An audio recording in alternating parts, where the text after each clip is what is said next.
al Ayuntamiento de Molina de Segura por servir de sede para este evento. Luego habrá la presentación oficial de los cargos y de los jefes, pero nosotros vamos a empezar ya con las ponencias.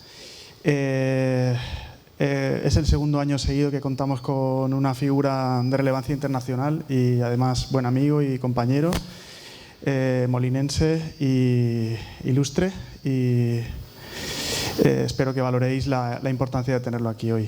Él es neurólogo y epileptólogo, codirector del grupo de neurociencias del Hospital Blua Sanitas de Valdebebas en Madrid. Él estudió aquí en Murcia e hizo la residencia de neurología en el Hospital San Carlos de Madrid.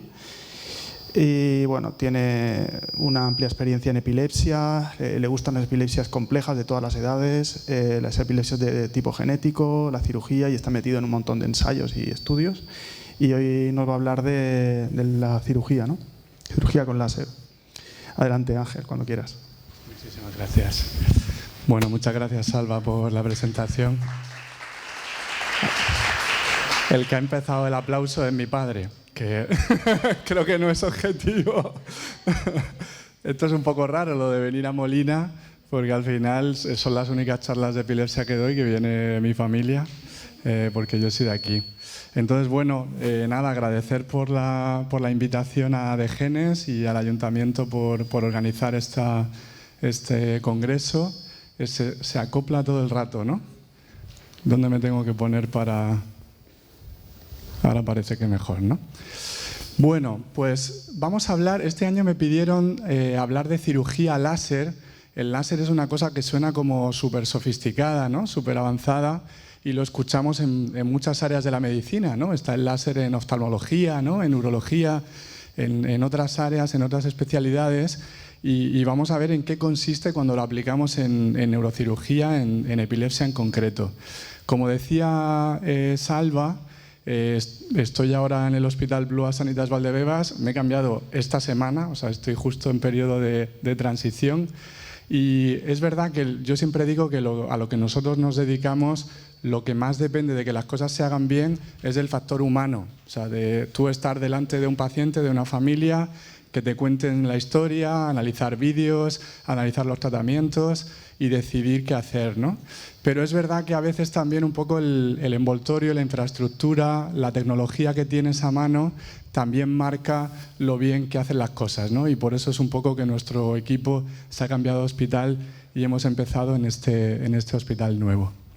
Entonces vamos a empezar con este caso clínico. Es un adolescente que se llama Antonio.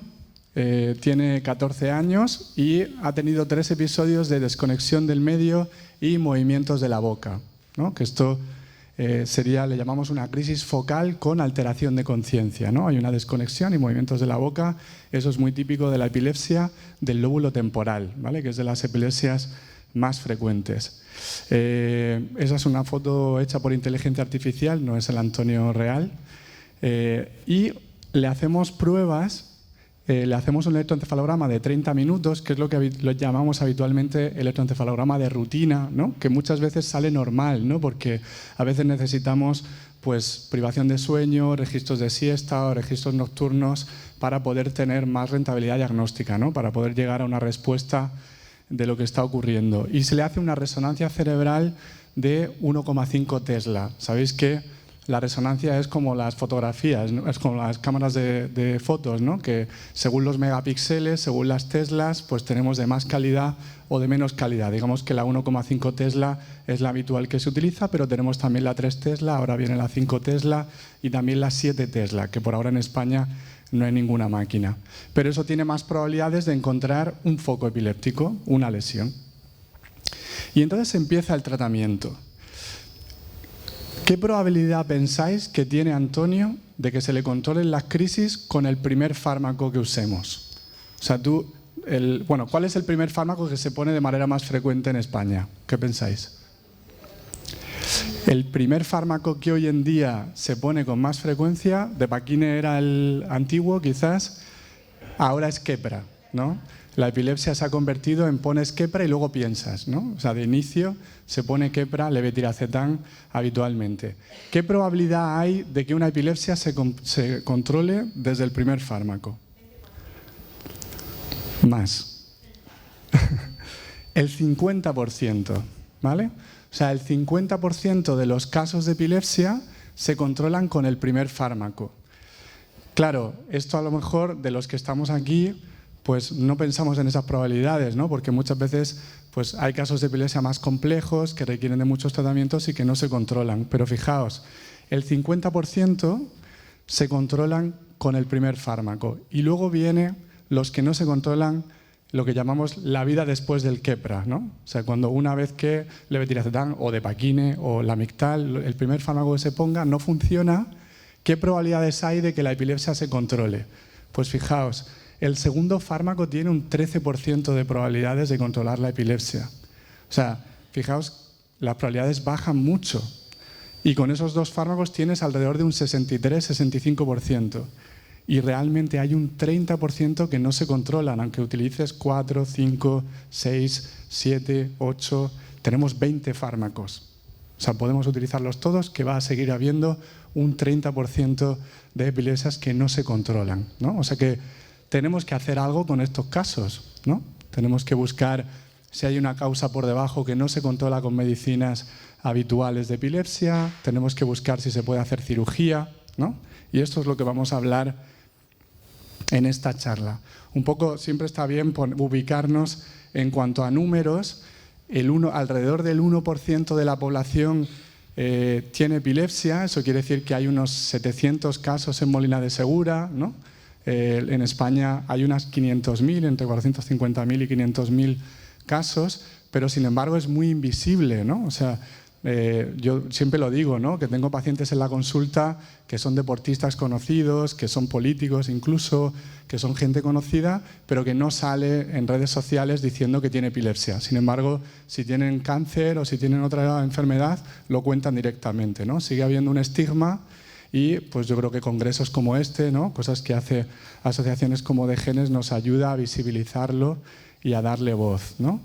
Y hay 22.000 casos al año nuevos. O sea, cada año, en 2025, habrá 22.000 personas nuevas diagnosticadas con epilepsia en España. Chicos como Antonio, ¿no? Que probarán su Keppra, que la mitad se controlarán con el Keppra, que la otra mitad no se controlarán y empezarán en la rueda de probar diferentes fármacos para ver si podemos controlarle las crisis. ¿Cuáles son los tipos de epilepsia? Porque siempre decimos, epilepsia es una enfermedad. Bueno, en realidad hay 300, 400 tipos diferentes de epilepsia, pero más o menos los podemos encuadrar todos en 3 grandes grupos, ¿no? Entonces, yo creo que esto nos va a servir para todas las charlas de luego de mis compañeras, ¿no? El ubicarnos en los 3 grandes grupos, aunque ellas hablarán un poco más en detalle. Tenemos las epilepsias focales, que dependen de un foco en el cerebro. El año pasado en este congreso hablábamos de los síntomas de los tipos de crisis, ¿no? Las epilepsias focales dan síntomas relacionados con el foco del cerebro que está afectado. Si mi foco está en la zona del movimiento de la boca, pues muevo la boca durante la crisis. Si está en la zona de la conciencia, por ejemplo, en el lóbulo temporal, pues puedo tener la crisis de desconexión que hemos visto antes, ¿no? Luego tenemos las epilepsias generalizadas. Las epilepsias generalizadas no van a tener un foco como tal, es más una red, una conectividad eléctrica del cerebro que está enfermo y que de alguna manera se manifiesta en los 2 lados del cerebro a la vez. Nunca es exactamente a la vez, pero no hay un foco como tal. Son los 2 hemisferios los que están alterados de manera casi simultánea. Y luego tenemos un tercer grupo, fijaos, las estoy poniendo en orden de frecuencia. Las más frecuentes son las focales, son un 70%. 7 de cada 10 epilepsias son focales. Es lo más frecuente, con muchísima diferencia. Luego tenemos las generalizadas, que son un 20%, 1 de cada 5. ¿Vale? Y luego tenemos las encefalopatías epilépticas del desarrollo, que serían el otro 10%, 1 de cada 10.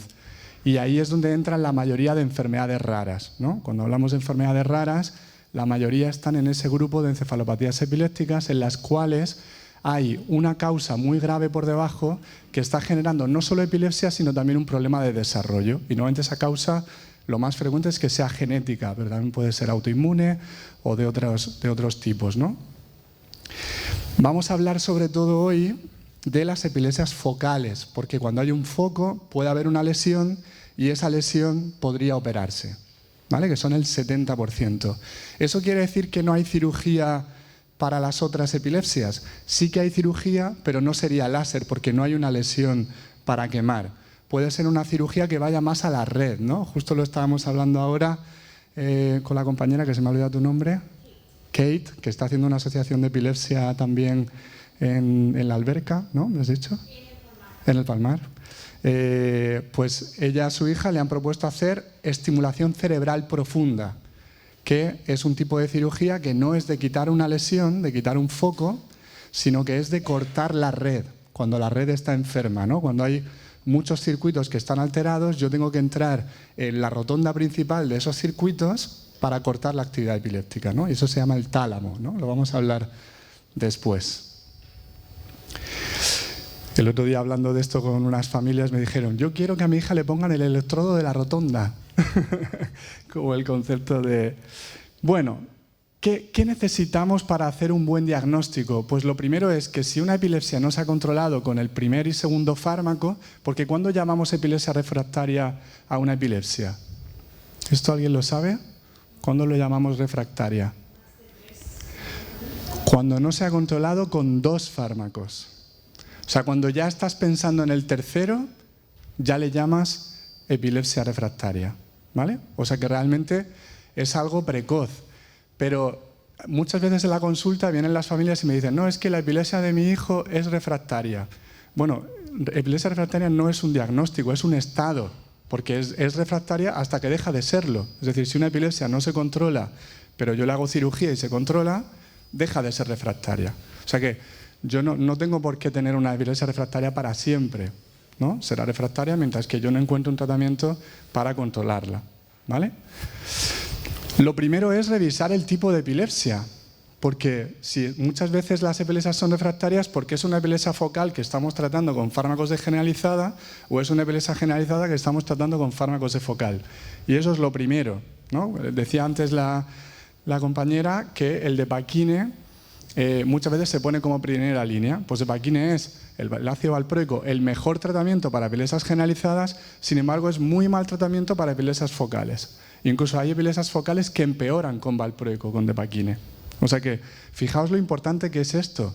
Y esto viene sobre todo del electroencefalograma, que no es una técnica súper tecnológica, recién descubierta, ni nada de eso. De hecho, cumplió 100 años el año pasado. O sea, es una técnica súper antigua. Lo que pasa es que necesitamos hacerla bien, como van a explicar luego las compañeras, porque es la que marca muchas veces el tratamiento, ¿no? Y muchas veces hay que hacer una resonancia de calidad, ¿no? Lo que llamamos resonancia de 3 Tesla con protocolo de epilepsia, que es hacer un corte muy fino para ver lesiones pequeñas del cerebro que están provocando la epilepsia, ¿vale? ¿Estoy hablando con mucho palabra raro o se va entendiendo todo? Que nos ponemos con el pijo neurológico y a veces no se entiende nada. Bueno, muy importante, ¿es epilepsia focal o es epilepsia generalizada? Este sería como el ABC.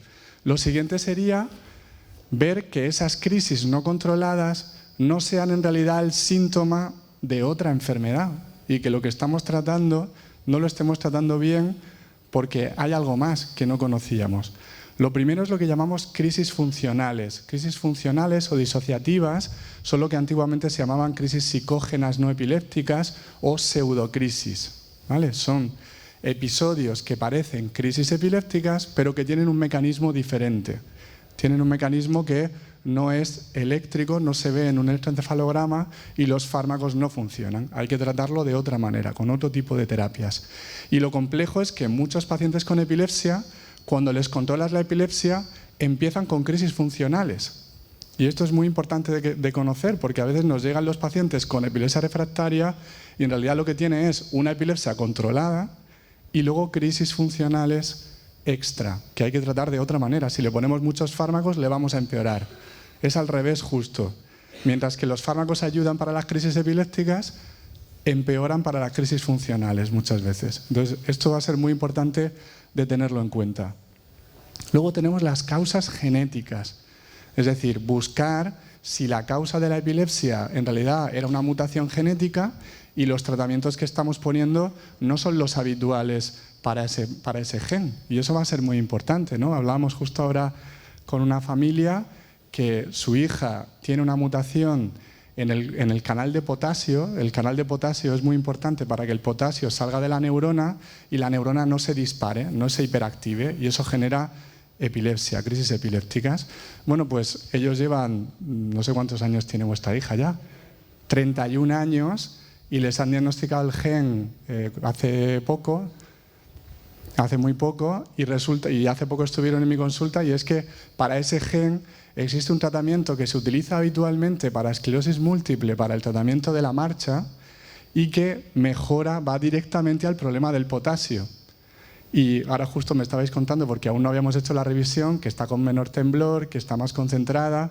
Claro, yo me puedo pasar toda la vida de esa paciente que empezó en el primer año de vida, ¿no?, con las crisis, a los 7 meses, pues poniendo tratamientos con Depakine, con Lamictal, con Clobazam, con lo que sea, con Keppra, que no voy a dar con la tecla, porque es un gen alterado que tengo que tratarlo de otra manera, ¿vale? Entonces, esto es fundamental para tratar bien, y muchas veces las epilepsias refractarias tienen debajo causas que hay que tratar por otro camino, ¿no?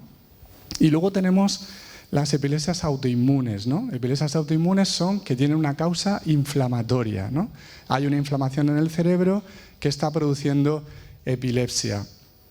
Hay muchas encefalitis autoinmunes, que son inflamaciones del cerebro que generan epilepsia, y que si yo les pongo tratamientos antiepilépticos normales no van a funcionar.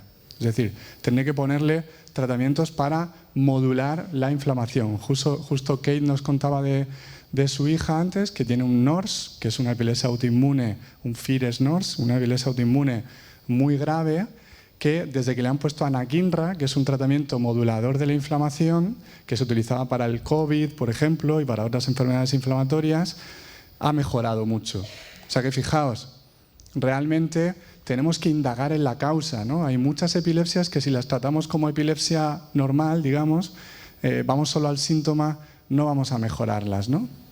Entonces, ¿qué hacemos con Antonio? O sea, a Antonio le ponemos el Keppra, no funciona. Como es una epilepsia focal, le ponemos un bloqueante de canal de sodio, que son la familia de los fármacos que van mejor para epilepsia focal. Por ejemplo, Vimpat, lacosamida, o Trileptal, o carbazepina, Tegretol. Alguno de estos que seguro que os suenan a muchos. Lo ponemos, no funciona. Segundo fármaco fallado. Ya tenemos una epilepsia refractaria. ¿Qué tendríamos que hacer? Pues rápidamente hacer estas dos cosas en paralelo. Esas dos cosas en paralelo es buscar la causa de raíz, lo que llamamos evaluación etiológica, buscar la causa, que ahí lo más importante va a ser estudio genético, estudio inmunológico y resonancia de 3 Tesla. No le vamos a hacer a todos los pacientes todas las pruebas, pero según el tipo de paciente, según el tipo de epilepsia, de crisis, de edad, haremos algunas de estas, ¿no? Y en paralelo, en muchos de ellos, haremos lo que se llama una evaluación prequirúrgica, que la evaluación prequirúrgica es para ver si mi paciente es candidato a cirugía que llamamos curativa de la epilepsia, que es quitar el foco que está provocando las crisis. Os tengo locos a los de la cámara, ¿no? Bien. Estoy intentando no moverme, pero es que me muevo mucho habitualmente. Vale. En la evaluación prequirúrgica es muy importante ver las crisis. Tenemos que ver las crisis. Y para cazar las crisis, normalmente lo que hacemos es ingresos prolongados bajando medicación o quitando medicación para provocar las crisis, registrarlas y verlas. Esto, muchas veces cuando hacemos ingresos de una noche o de un día o de 3 horas, las familias nos preguntan, oye, ¿le bajamos la medicación para este electroencefalograma? No podemos hacerlo, porque si va a ser un registro tan corto, podemos tener el riesgo de que volváis a casa, ¿no? Volvamos a casa y aparezcan un montón de crisis y empeore. Eso lo hacemos en una situación controlada, con registro largo, con ingreso, etc. Hacemos una resonancia avanzada, hacemos a veces técnicas como el PET y otras técnicas de medicina nuclear, neuropsicología, que es ver cómo están las funciones cognitivas de la persona con epilepsia, porque sabemos que muchas veces las crisis, la actividad epiléptica y la enfermedad que está por debajo pueden producir problemas cognitivos. Bien, aparte de ir a la cirugía, ¿qué otros tratamientos tenemos que llamamos avanzados para mejorar a estos pacientes que no están respondiendo a lo habitual, ¿no? Y ahí tendríamos Fármacos de segunda o tercera línea, pues seguro que habéis escuchado cenobamato, ¿no? O fenfluramina o cannabidiol, ¿no? Fármacos que para epilepsias complejas, que cada uno de ellos tiene indicaciones específicas, ¿no? Pero para epilepsias complejas que no se han controlado con los medicamentos habituales, cada vez más vamos rápido a esos fármacos, ¿no? Porque sabemos que tienen más probabilidades de éxito. Y probablemente ese 30% de refractarias que estábamos viendo, yo creo que en los próximos años ese porcentaje va a ser un poco más pequeño, a lo mejor un 20%, porque ya estos fármacos modernos están consiguiendo controlar un pequeño porcentaje más. Sigue habiendo muchos refractarios, pero hay muchos que se controlan. Luego tenemos lo que llamamos la terapia cetogénica o la dieta cetogénica, ¿no? Que sabemos que ayuda en muchas epilepsias refractarias, sobre todo de algunas causas genéticas. Y luego tenemos la medicina de precisión, lo que estábamos comentando. Sé que tiene una mutación en el canal del potasio, en el canal del sodio, o en este problema con vitaminas, pues hay que darle este tratamiento específico. Es muy importante en epilepsia, o sea, muchas familias o muchas personas con epilepsia vienen a la consulta un poco traumatizadas porque desde el primer día les han prohibido dormir menos de 9 horas, beber 1 gramo de alcohol, no sé qué, o sea, un montón de cosas, ¿no? Es verdad que las prohibiciones no funcionan bien, pero mejorar ciertos hábitos sabemos que mejora la epilepsia. Entonces, el control del sueño, rutinas sanas de sueño son importantes para epilepsia. La gestión de estrés y el apoyo familiar es importante para epilepsia. Hay muchos estudios que ven eso. Lo que llamamos adherencia terapéutica, pues la causa más frecuente de epilepsia refractaria es un adolescente que no se está tomando la medicación porque está en modo rebelde y no quiere tomársela, ¿no? Pues es buscar un poco estas causas es importante. Y a veces también el exceso de medicación. Y esto es algo un poco paradójico, pero el exceso de medicación para epilepsia puede provocar más crisis, ¿vale? No solo que somos doble perdedores, que tenemos crisis y efectos secundarios a la medicación, sino que además podemos tener más crisis por exceso de medicación. Y a veces lo primero que hacemos en una consulta de epilepsia es bajar la medicación directamente o quitar un fármaco, ¿no? Porque a veces acumulamos fármacos y acumulamos efectos secundarios y más crisis.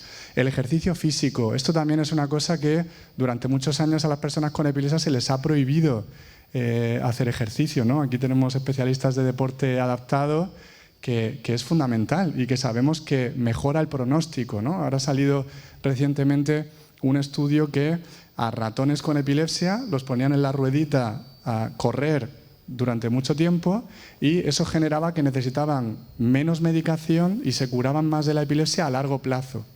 O sea que sabemos que el ejercicio es bueno para la mayoría de personas con epilepsia, obviamente adaptado según las circunstancias, con cuidado y seguridad, etc. Y luego la dieta. La dieta cetogénica sabemos que es muy eficaz en algunos casos muy graves, pero luego hay dietas como la de bajo índice glucémico que puede ser útil también parcialmente en algunos casos, o hay algunos estudios que muestran que evitar procesados, azúcares, es decir, dietas sanas que todos deberíamos seguir, ¿no? Pues que también son buenas para epilepsia. Vale, ¿y qué tenemos después? Muy bien, los hábitos perfectos, los fármacos perfectos, hemos hecho todos los estudios genial. ¿Qué tenemos después? ¿Qué podemos hacer en casos complejos de epilepsia? Pues iríamos a las técnicas quirúrgicas, ¿vale? A cirugía, lo que llamamos cirugía de epilepsia. Y hay como 4 grandes grupos de cirugía. Cuando hablamos de cirugía pensamos todos en extirpar un trozo de cerebro, ¿no? Y curar la epilepsia quitando el foco epiléptico, pero hay muchos tipos diferentes. La primera es la clásica, ¿no? Lo que llamamos cirugía resectiva. Cirugía resectiva es: yo identifico que las crisis vienen de esta zona del cerebro, que eso es en el lóbulo frontal, en la parte de aquí. Yo identifico que esa es la zona enferma y con el cirujano lo que hacemos es abrir y quitar el trozo y dejamos ese hueco y dejamos ese hueco. Eso que parece como muy grande en la foto son lesiones pequeñísimas, a lo mejor son de 2 centímetros, o sea, son cosas muy pequeñas. Obviamente se hace con seguridad, con lo que llamamos un neuronavegador, que es un GPS para saber exactamente dónde estamos dentro del cerebro. Lo digo en primera persona, yo no opero, pero me meto con el cirujano para hacer el diseño de la cirugía, ¿no? Saber exactamente qué trozo quitamos. Normalmente el posquirúrgico, o sea, la recuperación después de este tipo de cirugías es bastante rápida, no es como una cirugía cardíaca o una cirugía abdominal que requiere a veces varias semanas. Muchas veces aquí hacemos las cirugías un lunes y se van de alta el jueves o el viernes. O sea, es una recuperación relativamente alta porque al final el cráneo no se está moviendo, no es como el tórax o el abdomen. O sea, hay que hacer un vendaje, hay que cerrar muy bien, pero realmente la recuperación es relativamente rápida. ¿Pero qué pasa? Claro, eso es cuando tenemos una lesión. Si yo hago una resonancia, veo una lesión, veo que las crisis vienen de ahí, pues quito la lesión y ya está. Es la fácil, dentro de que obviamente ninguna cirugía de cerebro es fácil, ¿no? Pero sería como la más sencilla. Pero ¿qué pasa si yo veo por el electroencefalograma y por las crisis que viene de una zona del cerebro, pero hago la resonancia y la resonancia es normal? No veo nada. Claro, yo no puedo quitar un trozo. Yo digo, viene más o menos de esta zona. No puedo quitar un trozo de cerebro tan grande, ¿no? Tengo que ser más preciso. Entonces lo que hacemos es lo que se llama un estéreo EEG, estereoelectroencefalografía, que es meter los electrodos dentro del cerebro. Es decir, no me vale poner los electrodos fuera del cerebro en la superficie, sino que los meto para mapear exactamente. O sea, yo con el electroencefalograma de superficie digo, viene del frontal derecho. ¿Pero qué zona del frontal derecho? Eso es un 15% de cerebro. O sea, es una zona muy grande. Pues lo que hago es meter electrodos profundos dentro, así. Se hacen agujeros de menos de 2 milímetros, muy pequeños, lo hacemos con un robot y lo metemos dentro del cerebro. Y entonces mapeamos para saber exactamente de dónde viene. Y una vez están metidos, hacemos eso que se ve ahí, que eso es quemar la zona. Es decir, meto el electrodo, veo dónde está la actividad epiléptica más activa y quemo esa zona. Eso se llama termocoagulación, que a lo mejor os suena, que básicamente es quemar la zona que estoy viendo que está provocando el foco. ¿Vale? Siguiente. Aquí tenemos la neuromodulación, la que decía Kate antes. Entonces, ahí tenemos dos tipos de neuromodulación. Lo que llamamos estimulador vagal o neuroestimulador vagal, que es la que se ha utilizado durante más tiempo. Es una técnica muy sencilla, muy sencilla, hecha por manos expertas, pero comparado con el resto de cirugías es muy sencilla. No hay que entrar dentro del cerebro, se pone como una especie de marcapasos debajo de la piel y se pega al nervio vago. El nervio vago, a pesar de llamarse vago, es el nervio más importante del cuerpo prácticamente y lleva la información del sistema digestivo, de los pulmones, del corazón, de muchas partes del cuerpo.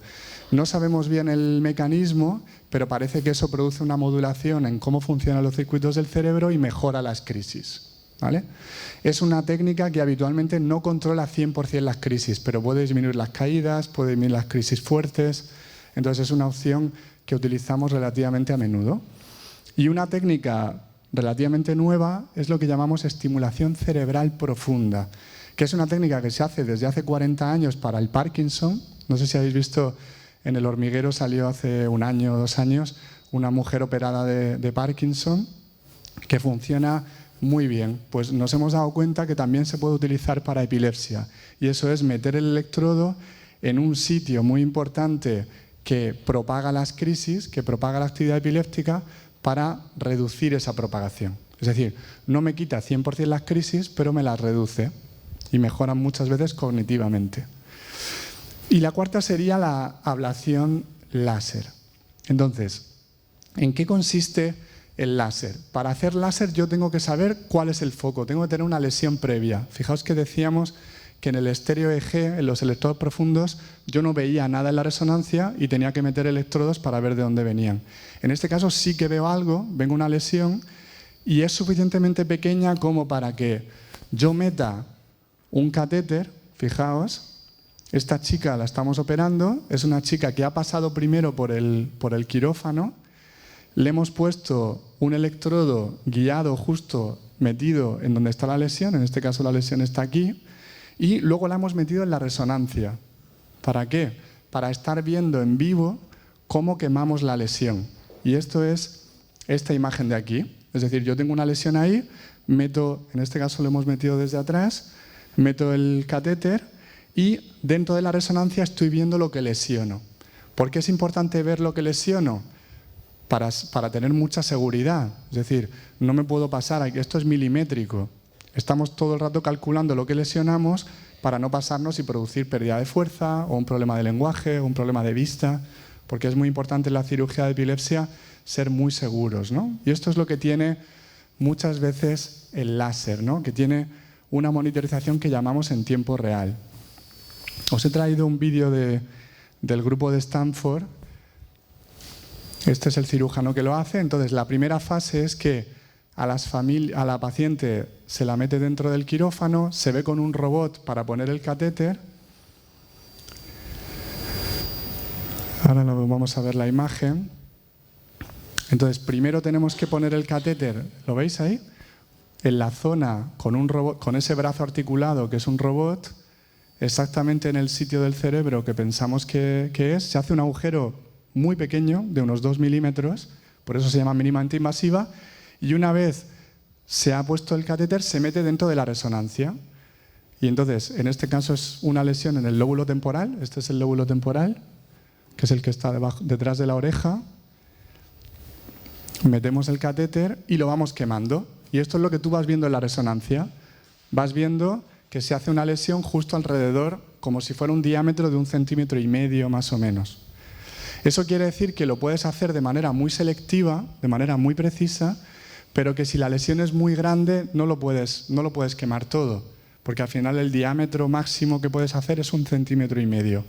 Puedes meter diferentes catéter y cada uno será 1,5 centímetros. O sea, se puede hacer con diferentes. ¿Qué resultados tiene? O sea, ¿qué capacidad tiene para controlar las crisis? Pues puede llegar a un 60-70% de probabilidad cuando has identificado bien la lesión y consigues llevártela. Eso lo hacemos sobre todo en epilepsias del lóbulo temporal, en amartoma hipotalámico, que es una lesión muy profunda del cerebro. ¿Y qué tiene de bueno sobre todo esta cirugía? Que es muy segura. La probabilidad de sangrado es menos de 1 de cada 200, o sea, muy pocos casos. Yo nunca he visto una hemorragia por láser. Y el alta se puede hacer cuando llevan solo 1 día, 2 días. Es decir, tú haces el láser, pasan una noche en la reanimación o en la UCI y al día siguiente o a los 2 días se pueden ir de alta.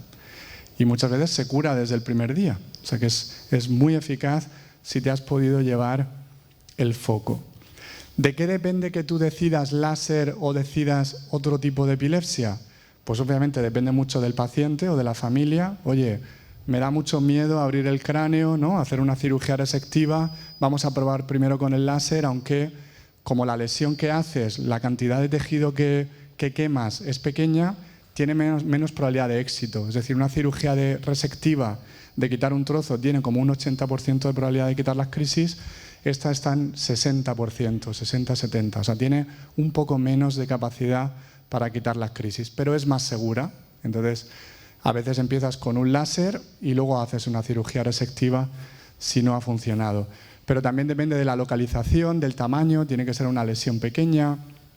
Tienes que darte cuenta si está cerca de zonas peligrosas, es decir, si es una lesión que está justo al lado del movimiento o del habla o de la visión, a lo mejor prefieres hacer un láser porque eres más fino y más riguroso a la hora de lesionar.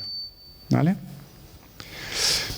¿Qué centros? Esto puede estar equivocado, ¿eh? Son los que yo sé que hacen láser en España. A lo mejor hay alguno que me estoy comiendo.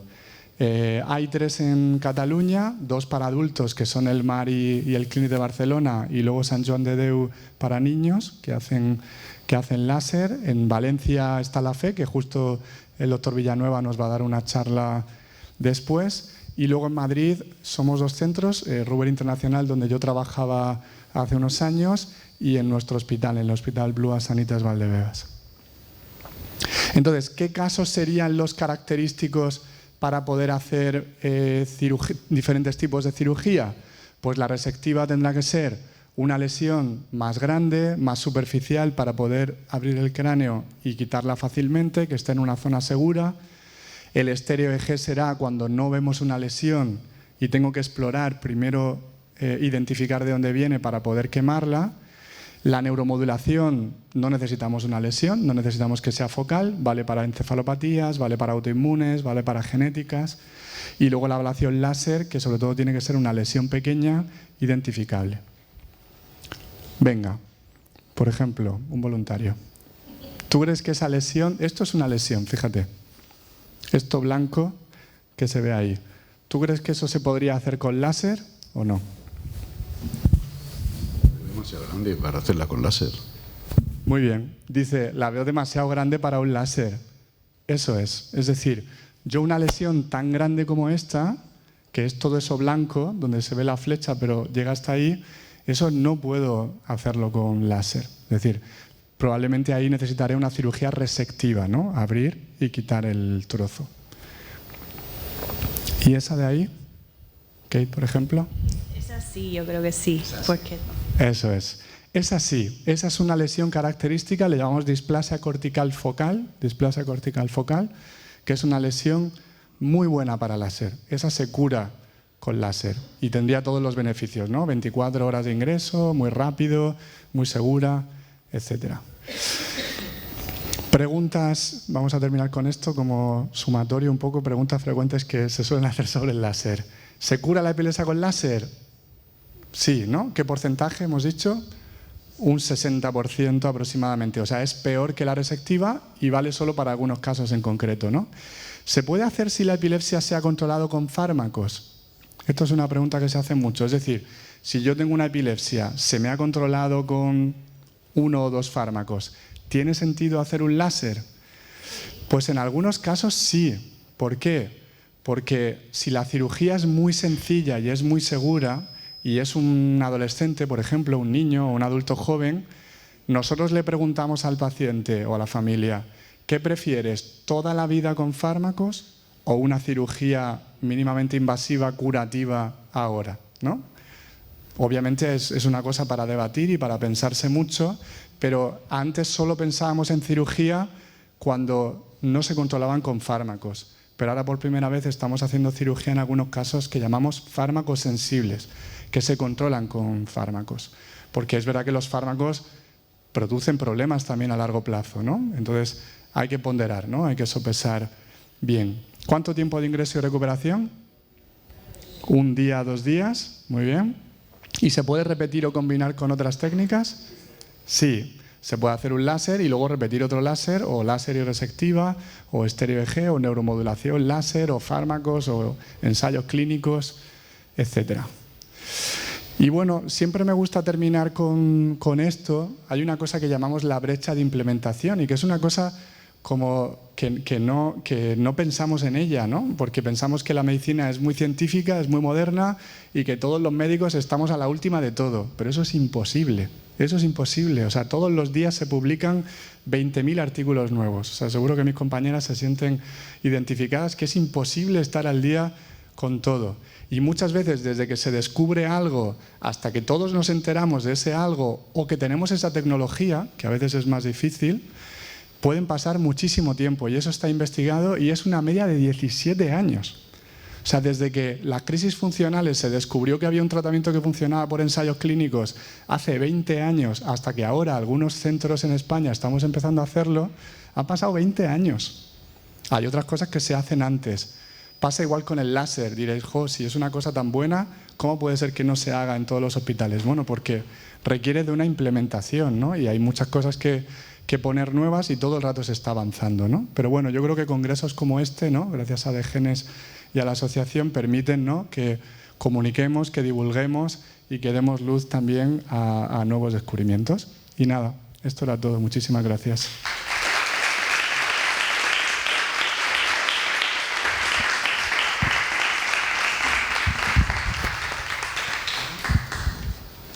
Ahora venían las autoridades, ¿no? ¿Han venido ya? ¿Tenemos tiempo para alguna pregunta? ¿O van a venir las autoridades, Eva? ¿Tenemos tiempo? ¿Sí? ¿Queréis hacer alguna pregunta? A ver, Ángel, nosotros estamos en la Ruber pagando, ¿no? Mi pregunta es, en una epilepsia refractaria, ¿hay medios o formas en la seguridad social para subvencionar en un hospital privado? ¿Esta cirugía sí no existe en la pública? Es un tema un poco político, pero a ver, claro, a ver, todo lo que hemos hablado, casi todo está en el sistema público, ¿no? Lo que pasa es que es verdad que son centros específicos que a veces tienen mucha lista de espera o tienen difícil acceso, ¿no? Cuando hay cosas que no se hacen en el sistema público o que la lista de espera es muy grande y no hay acceso, hay mecanismos que llamamos de canalización, por las cuales se financia, pues también pasa con la lista de espera de resonancia. Yo necesito hacer una resonancia y se hace una canalización a privado. Pues, por ejemplo, con las crisis funcionales que estábamos comentando, nosotros tenemos un centro muy especializado en esto y estamos recibiendo pacientes canalizados por la pública, pagados por el sistema público, para que se hagan la terapia con nosotros. Cirugía también hemos hecho pacientes canalizados. Lo que pasa es que son mecanismos administrativos que dependen mucho del hospital, el sistema sanitario de la comunidad autónoma, el caso concreto, o sea, depende de muchas cosas, pero existen esos mecanismos. ¿Qué más? Quería preguntar si después de la intervención... Gracias. Yo quería preguntar si después de la intervención, dado su éxito, ya no tomarán más medicación al respecto. Muy buena pregunta porque me he dejado justo eso. Entonces, el objetivo de la cirugía no es quitar la medicación, es quitar las crisis, ¿no? Pero hay un porcentaje que consigues quitar las crisis y también la medicación. Más o menos como un 60% de los que se controlan. Es decir, un 60% se controlan, un 60% de esos consiguen quitar también medicación.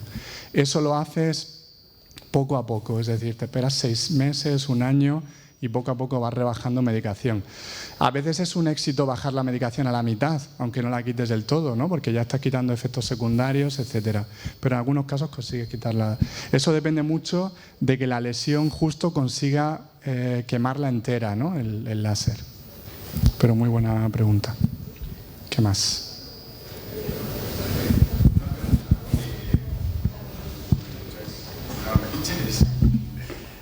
Bueno, quería preguntarte, por ejemplo, una epilepsia tipo KCNA2 o de este tipo, ¿el foco está localizado también, el daño, o es otro tipo de epilepsia que no permite cirugía, lógicamente? Claro, el KCNA2, que es el canal del potasio este que decíamos, ¿no? Que es importante para cómo dispara la neurona, eso está en todas las neuronas del cerebro, ¿no? Entonces, en ese caso, es una mutación genética que está en todas las neuronas, no hay ningún foco que quitar, ¿no? Ahí podríamos hacer a veces técnicas de neuromodulación, ¿no? Estimulador vagal o estimulación cerebral profunda, pero no se podría. No quiere decir que todas las epilepsias genéticas no se puedan operar. Hay algunas epilepsias genéticas que tienen focos, por ejemplo la esclerosis tuberosa, que en esas sí que se puede operar, pero en el KCNA2 y en otras enfermedades de canales no. ¿Más cosas, Beatriz? ¿Por qué te he oído a veces decir que no eres muy partidario del estimulador vagal? Aunque en algunos casos sí. ¿Por qué no eres partidario?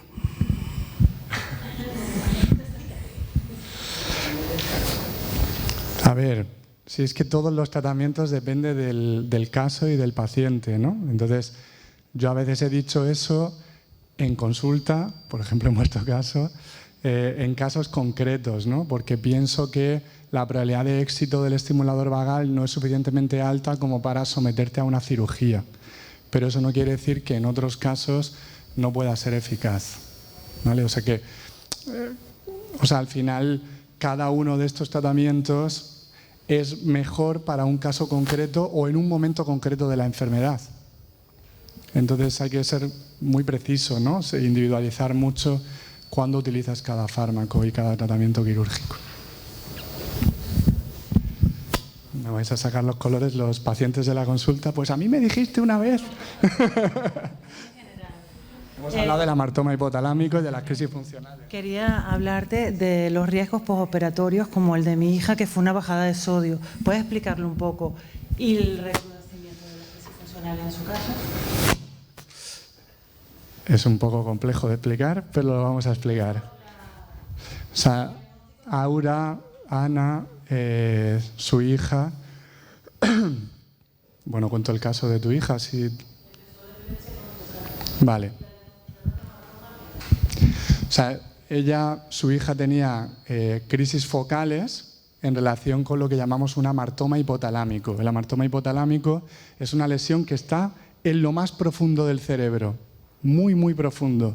Entonces, es de los mejores tratamientos, o sea, de las mejores lesiones para tratar con un láser, porque al final el láser te permite meterte muy dentro y ser muy preciso. Si tú tienes que abrir eso, o sea, abrir el cráneo y pasar todo el cerebro y llegar a un amartoma, es muy complejo, ¿no? En cambio, por el láser es muy bueno. También la termocoagulación, la otra técnica que hemos hablado, ¿no? Claro, pero esto es una cosa como muy específica del caso. Pero el problema con esto es que el hipotálamo está justo al lado de la zona que regula las hormonas.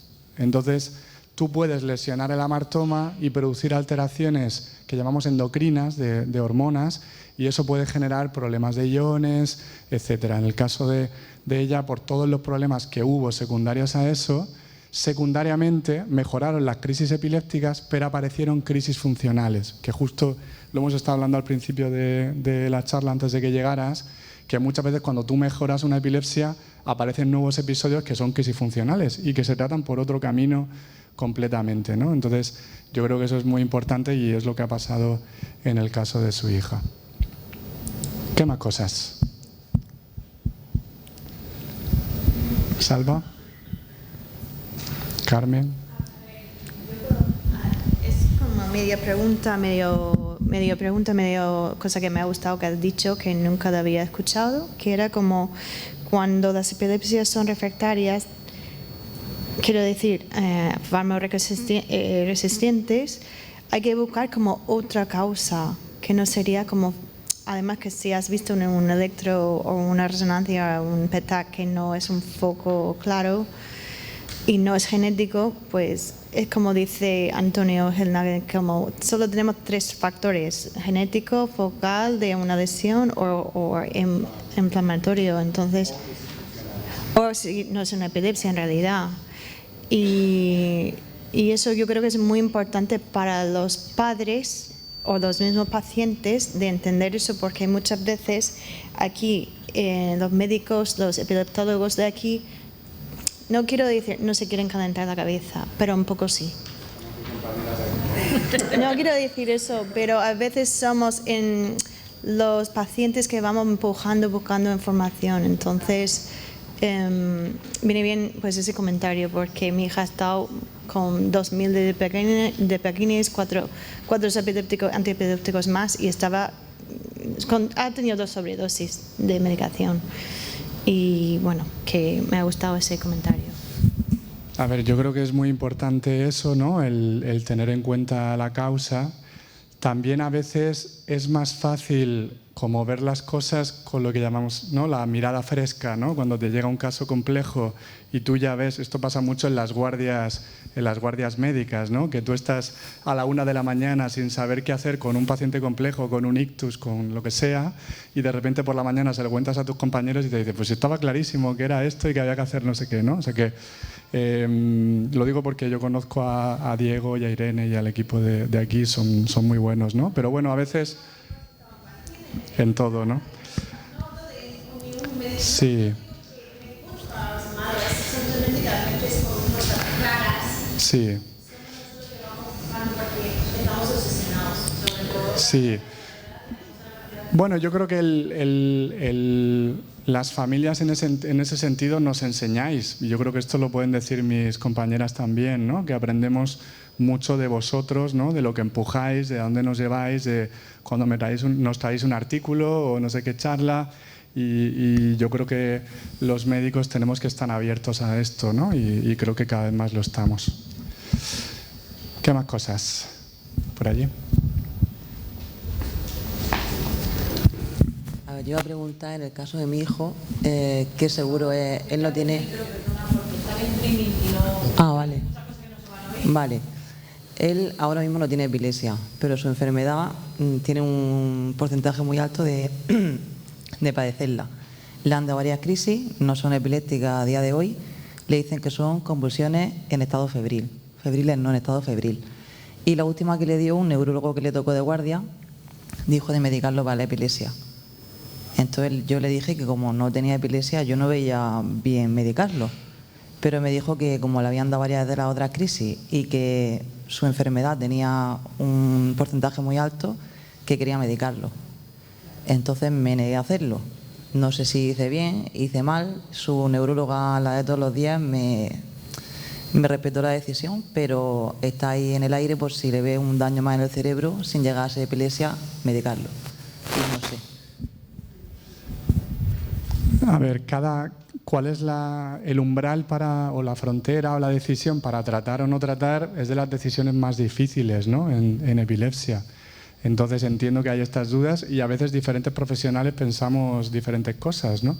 Entonces, que exista la duda es una buena noticia porque quiere decir que no es tan grave. O sea, cuando es muy grave está clarísimo. Y cuando es muy leve también está muy claro. Cuando es algo intermedio es donde puede haber debate o discusión entre los casos, ¿no? Entonces, bueno, yo creo que también el tiempo lo dirá, ¿no? Muchas veces... Ya. Por eso, si está teniendo muy pocas crisis, él está evolucionando bien, entiendo por lo que estás diciendo, pues hay dudas, ¿no? A veces puede ayudar a hacer un electroencefalograma prolongado, ¿no? Y ver o hacer estudios de neuroimagen, de resonancia, pero bueno, al final es un caso en particular que los que mejor lo conocen son sus neurólogos, ¿no? Bueno, pues pasamos, ¿no? Bueno, muchas gracias. Muchas gracias, Ángel.